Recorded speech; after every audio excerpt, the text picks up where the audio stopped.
and such a high unemployment rate now, 7.9%. We have a long way to go.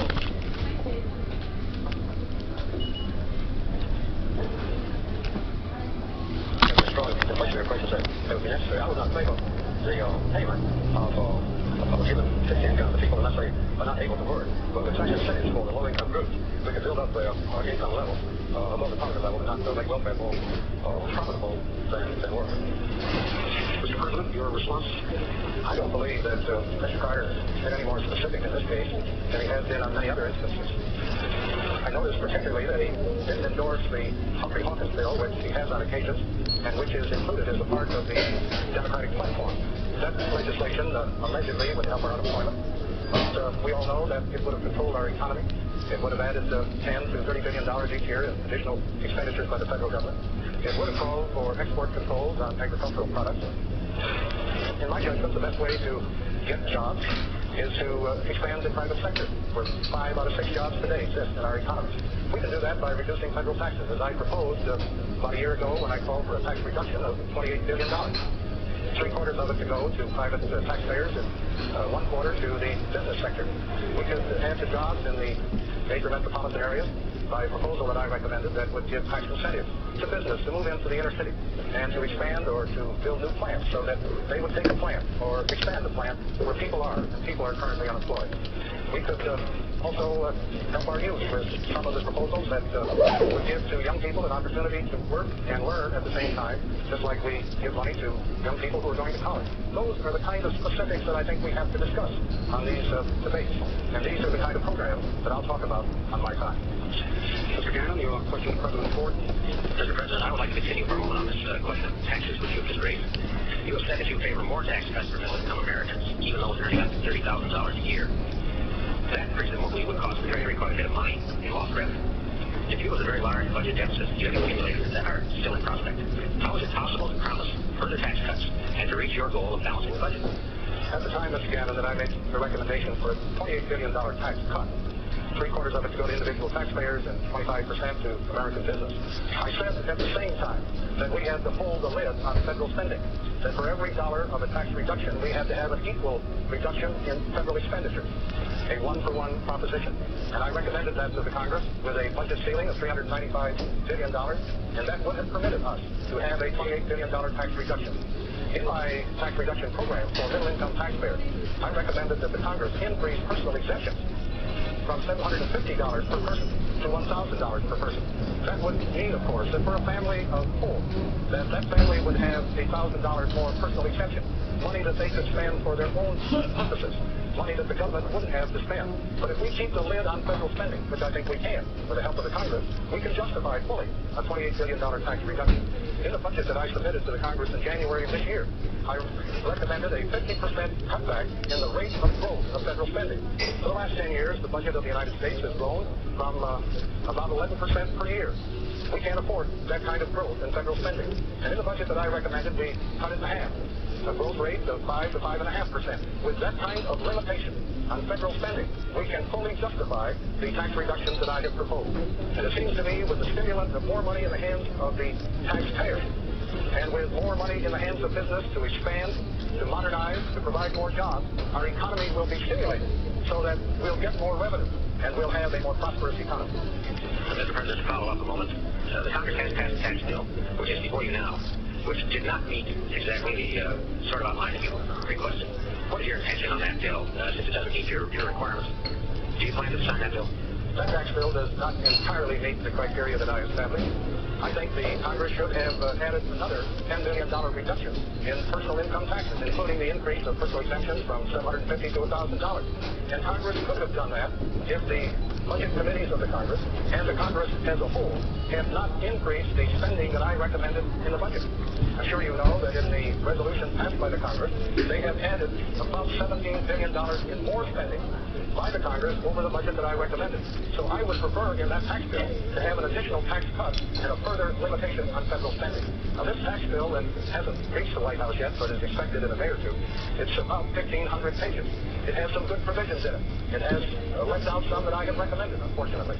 On the other hand, when you have a bill of that magnitude, with those many provisions. A president has to sit and decide if there's more good than bad. And from the analysis that I've made so far, it seems to me that that tax bill does justify my signature and my approval. Governor Potter, your response? Well, Mr. Ford is changing the previous philosophy of the present tax structure. It's a disgrace to this country. It's a welfare program for the rich. As a matter of fact, 45% of the total tax deductions go for only 1% of the richest people in this country. And over 50% of the tax credits go for the 14% of the richest people in this country. So Mr. Ford first became president in August of 1974. The first thing he did in October was to ask for a $4.7 billion increase in taxes on our people in the midst of the heaviest recession since the Great Depression of 1940.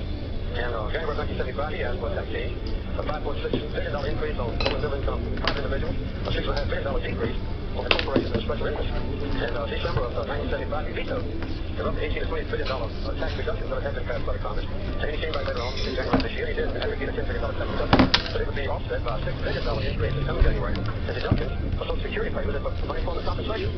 The whole philosophy of the Republican Party, including my brother, has been to pile on taxes on low-income people to take them off on the corporations. As a matter of fact, since the late 60s, when Mr. Nixon took office, we've had a reduction in the percentage taxes paid by corporations from 30% down to about 20%. We've had an increase in taxes paid by individuals, payroll taxes from 14% up to 20%. And this is what the Republicans are doing. This is why tax reform is so important. Mr. Drew, your question to Governor Carter. Governor Carter, you proposed a number of new or enlarged programs, including jobs, health, welfare reform, child care, age education, aid to cities, changes in Social Security, housing subsidies. You've also said that you want to balance the budget by the end of your first term. Now, you haven't put a price tag on this program, but even if we price it conservatively, and we count for full employment by the end of your first term, and we count for the economic growth that occurred during that period, there still isn't enough to pay for those programs and balance the budget by any estimates that I've been able to see. So, in that case, what would give?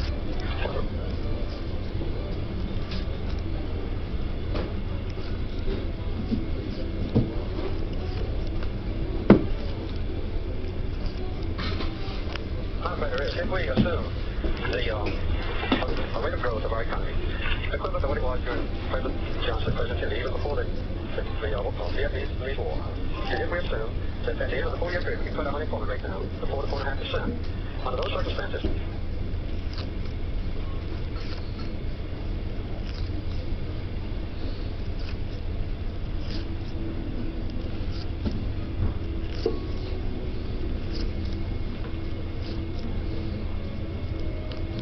implementation of new programs in order to accommodate a balanced budget by fiscal year 81, which is the last year of the next term. I believe that we ought to have a balanced budget during normal economic circumstances. And these projections have been very carefully made. I stand behind them. And if they should be, slightly on the downside, then I'll phase in the programs that we've advocated more slowly. Governor, according to the budget committee,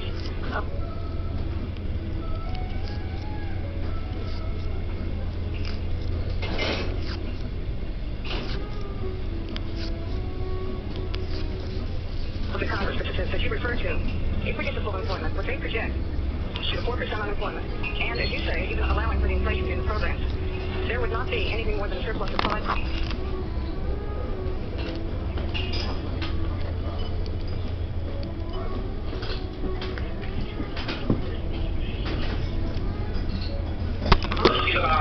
Career advice and finding a career in European affairs at large. And the second part, we're focused very specifically on the EPSO procedure. EPSO stands for European Personal Selection Office. So these are the organization, the service of the European institution that helps find new staff. But specifically, they are the ones who administer the selection competitions, which are a prerequisite for you to get an EU job.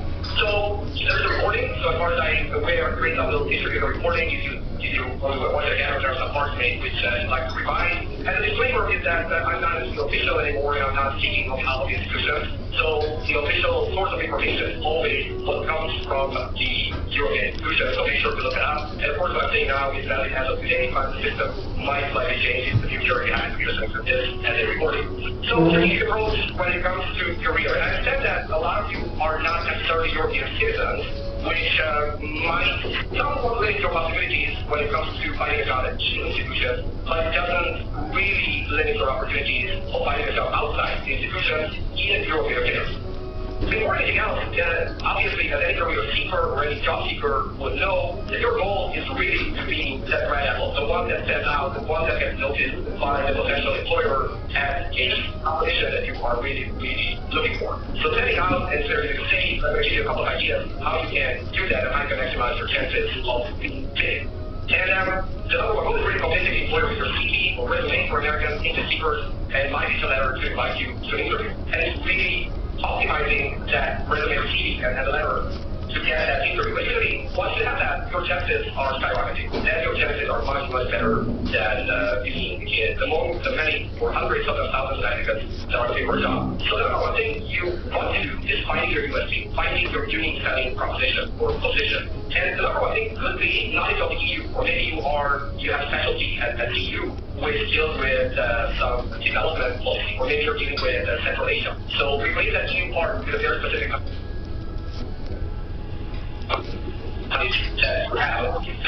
easy to set you apart because there are many applicants who are desiring a job in European careers, but they don't necessarily have that technical knowledge or the detailed background that you have as a result of your studies. Number two, international network. That's often underrated or forgotten by job seekers that it actually is an asset on its own. When you apply for a job, the simple fact that you're studying where you are studying right now certainly puts you in a great position because you've already developed your international network. So if you're looking for a job at the European Trade Association, and they would like to apply for EU funds, and one of the important funds you need to network, you need to find local partners in different European countries or neighboring countries. Your network is already something you can leverage and something you can highlight in your application. Understanding policy and politics, a lot of people claim they do, very few actually do. And again, given your studies, given your specialty, this is something where you can back up that sort of trade. Language is, again, often not sufficiently underlined in applications. When I speak with colleagues, friends in different parts of, or let's say different positions, very often they would look for obviously English and or French and or German, but they don't value the fact that somebody speaks a relatively unique expression. So if you're coming from Georgia, if you're coming from Romania, if you're coming from any other Central Eastern European country, your language might actually be a good thing that you have linguistic, because again, if there's a project, there's a local partner for a diplomatic body, or you're working for a think tank, which is not a language is a good friend of mine just told me she will start working school for international NGO during grad school. And Ukrainian, Russia, and other language in Central Asian language. That's a big plus. That was one of the main reasons why she got the job. And then subject matter expertise, obviously, is something like the highlight, which is relevant to job description.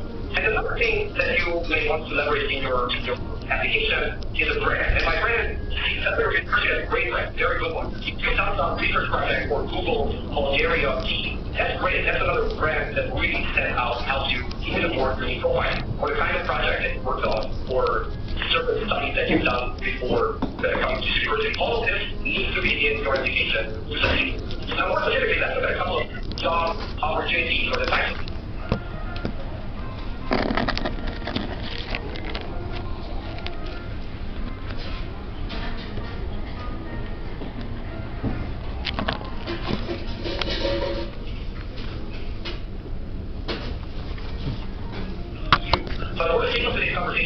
in a nutshell, when an institution hired new staff, they normally refer to EPSO, the European Personnel Selection Office, to administer those exams. And those exams are not recruitment exams. And there's a bit of terminology here. These are not recruitment exams. These are selection exams. And it's the EPSO abbreviation. So the task is to administer a series of tests and selection exams, at the end of which you will be placed for the so-called reserve list. And once you're in the reserve list, you are recruitable. So EPSO doesn't recruit, EPSO selects. Now, EPSO administers most of the exams, the most prerequisite for permanent EU jobs. So to get a permanent contract as a competition lawyer, or get a permanent contract as a political advisor, or a permanent contract as a lawyer linguist or tax expert, normally, as a main role, EPSO will be the one running those selection exams.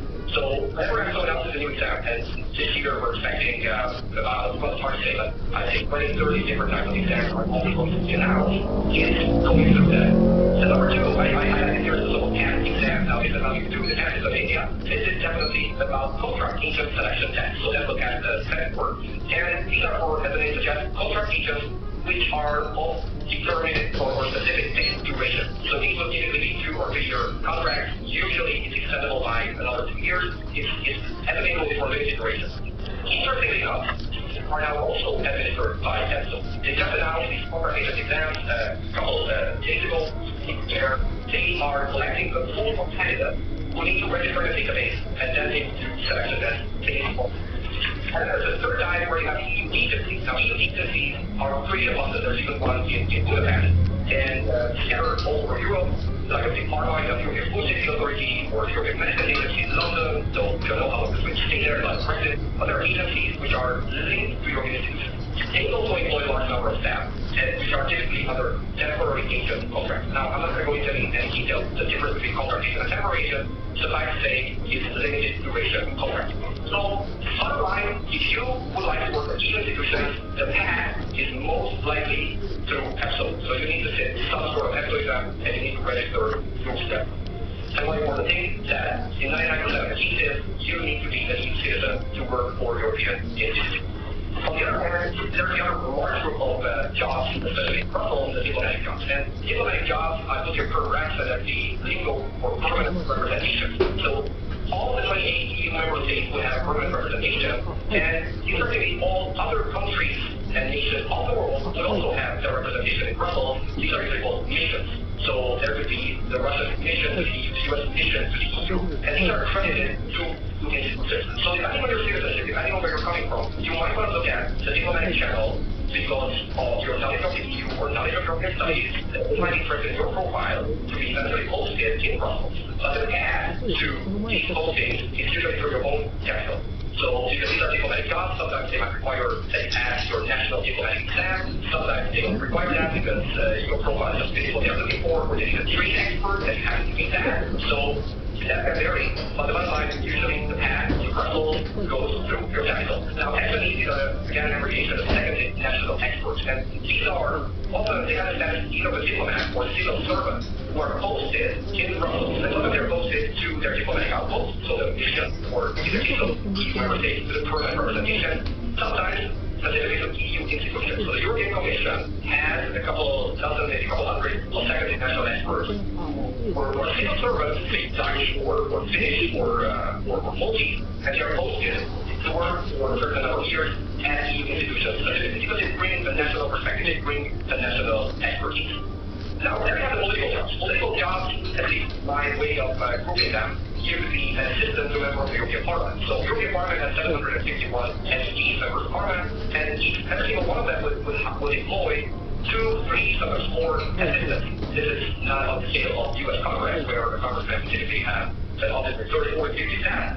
But still, 3 or 4, you do the math, then you get to roughly 2,000 jobs, which are linked to individual entities. And it's their decision who they hire.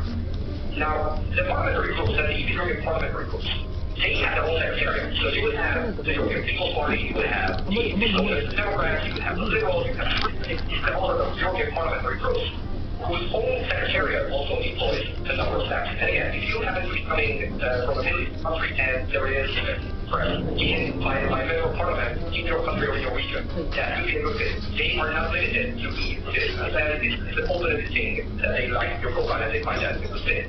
And as the organizations, I also put them as political, because similar to previous ones, you need to be aligned to the values, the worldview, the political priorities of that particular person or organization. So whether it's Greenpeace or Amnesty International or the Coalition or Privacy and Data Protection, whatever it may be, these are semi-political organizations, very often NGOs or civil society organizations that employ a large number of people. And then you have the fourth group, obviously the largest in the private sector, and it's not about global market in Belgium, but this is about working with European institutions or working on European affairs. And then they have think tanks like the European Policy Center, like Brookdale, Economic Think Tank, and a number of other think tanks. The German Marshall Fund, which is semi-think tank, semi-headquarters organization. You have consultancies, which typically employ, I think, between 5 to all the way 60, 70, 80 staff. Like FT9 Consulting is a pretty big one these days. Like McGillard, you have Interel. There's a number of consultancies that are dealing with public affairs, law, advocacy, and related. And then you have trade associations. Trade associations are the ones that do this out. And even though they don't tend to employ a large number of staff, they typically have anything between 5 and 15 staff for engagement, whether it's very specific sectoral policy, or it could be trade related, it could be regulatory affairs. It really, really varies. trade association, but there are some really funny ones. I'm trying to recall, once I wanted to collect about the trade association, but I didn't want to hurt any sensitivity. But I think the European office probably qualifies as one of the more interesting ones, and so that's what from our work, but certainly engineers on this call would know. But then you have proposable things, okay, people, solar panels, you have trade associations for the car industry, and you might even come up with an idea for trade associations. The more entrepreneurial, the more you might want to create a trade association, you have an expertise in a certain field, in self-driving cars, or drones, or any other field, which is emerging technology. Bottom line, private sector is pretty robust. There are estimates of anything between 10,000 and 40,000 lobbyists working around European institutions. And again, I use the word lobbyist very loosely and broadly because any interest representative would qualify as such. So this gives you a rough idea of the type of job you can find. And here are a couple of points how you could increase your chances of getting placement and landing a job. Now, before I go to these ideas, one of the things you might want to look at, there is the European Joint Transparency Register. So you might want to look that up.